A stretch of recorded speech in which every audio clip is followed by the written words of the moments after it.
প্রবাসী মানে শুধু টাকা আনা নয়। প্রবাসী মানে হলো জীবনটা বাইরে রেখে আসা। একটা ঘর বানানোর জন্য যারা ঘর ছাড়ে তারা আর কখনোই পুরোপুরি ঘরের মানুষ হয়ে উঠতে পারে না। প্রবাসীরা আসলে কোথায় থাকে, দেশে না বিদেশে? বাস্তব সত্য হলো আমরা বাইরে থাকি, কিন্তু আমাদের মনটা সারা জীবন পড়ে থাকে নিজের দেশে, নিজের শেকড়ে। আমাদের বাড়ির মানুষগুলো হাসি খুশিতে থাকে কারণ আমরা বাইরে থাকি। আমাদের বাবা মা নিশ্চিন্ত থাকে কারণ আমরা অমানসিক পরিশ্রম করি। কিন্তু আমরা একলা। আমাদের কষ্টের গল্পগুলো কাউকে বলা হয় না।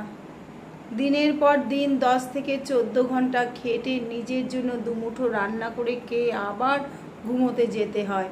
এখানে কেউ এক কাপ চাও এগিয়ে দেয় না, কেউ বলে না কেমন আছিস রে। প্রবাসী নিয়ে একটা ভুল ধারণা রয়েছে,